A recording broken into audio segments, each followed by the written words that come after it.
In the latest edition of Sodexo's Expert video series, we'll be talking about PFIs and future funding models. And we welcome Mark Griffiths. Mark has 35 plus years experience in the workplace and facilities management sector, with jobs in Interserve, Skanska and Bouygues. Over the last 6 years, Mark has run his own consultancy service, WMA Consultancy, offering advice into the public and private sectors. So Mark, if we can start off please, looking back at a reflection on PFIs and how you think they've influenced the service delivery, the quality, the innovation within healthcare. I think they professionalised FM, especially in the NHS, but also in the education sector as well. And I think there's more structure, more accountability and more service level type drivers now. That's not to say it wasn't being done well before, but it's just raised the profile a bit more in those respective markets, and people understand what it takes to deliver services well in a lot more simpler way than they did before. And I think that's PFIs help set those standards, set those benchmarks for service delivery. So as you know, some PFIs start to near their handback date, what should NHS providers and SPVs start to consider to ensure there's a smooth transition? I think start as early as possible. Get granular. I think they're the key ones, and treat it as BAU, as business as usual.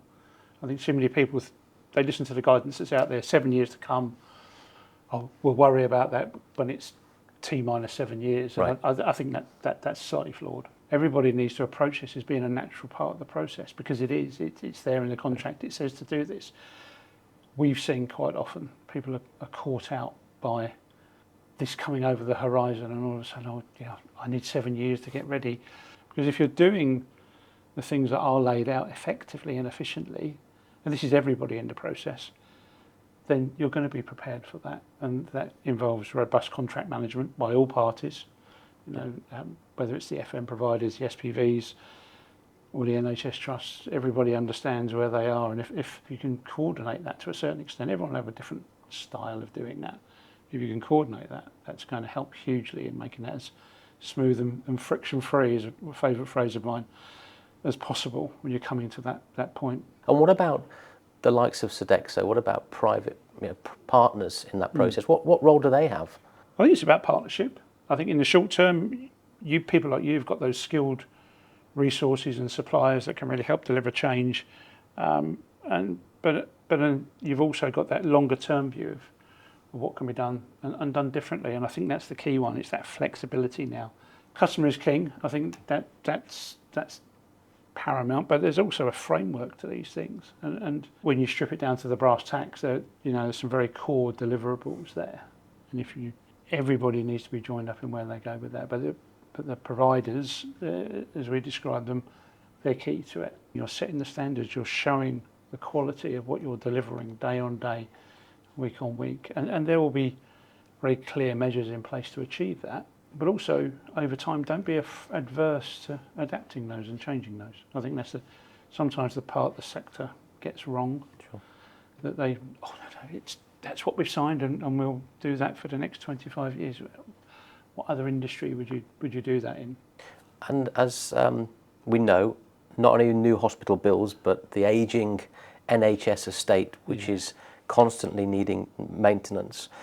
What could future funding models look like?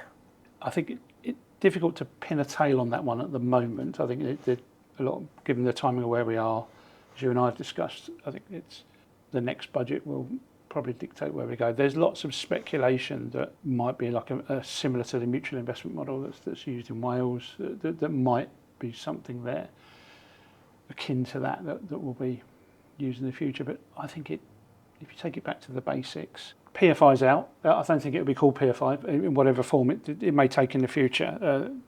Capital is still needed, and capital has got to be tapped into, and that's the key. And I think end users partnering in that will help hugely. I think if you've got the authority, or whatever type it is, as the SPV, as part of the SPV company for the long term, whatever the colour of the government, this cycle, the next cycle, the cycle after, there'll be a need for investment. and that investment will need to come from the private sector.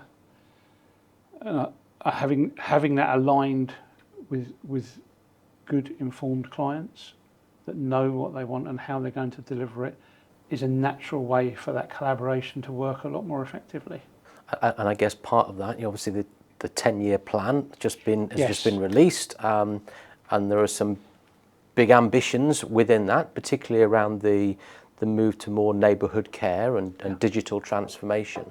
I mean, and how can private partners support that? I mean, in particular neighbourhoods, there was talk in the plan about private funding in particular supporting neighbourhood infrastructure. I think that opens the door for a much more flexible model.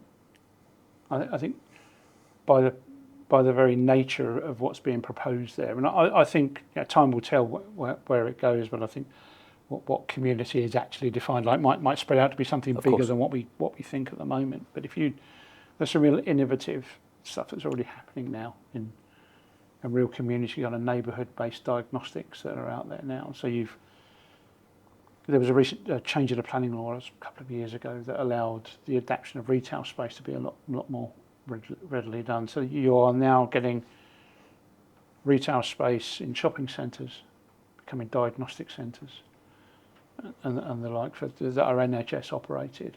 And I think when models like that and perhaps a slightly bigger hub can be developed, the healthcare is down to the healthcare professionals, should we say, but the funding, that's private sector territory, and being able to tap into those digital innovators that can complement what NHS trusts are trying to do, I think will help hugely. So just to sum up then, in a sentence or in a small number of words, what are the key learnings that we can take from our experience of PFIs as we go into the kind of the new world? I think if one thing is clear, it's contracts count, but collaboration, flexibility, and shared focus on the long game, they're going to drive the real value in any public-private partnerships in the future. That's what I would take away from it all. And that's there. I've seen it work well, but it needs to be delivered more consistently. Mark, thank you so much. Pleasure. That was good to get your insights from your many years in the sector. Fascinating to see what the future holds. We know for all of us. We know it will be different. We know it will be different, but we know there's a need for private funding, and I think we hear that from yourself, from providers, and from across the sector. So thank you again for your time. Pleasure. Appreciate it. Thank you. Enjoyed it. Thank you very much. Thank you.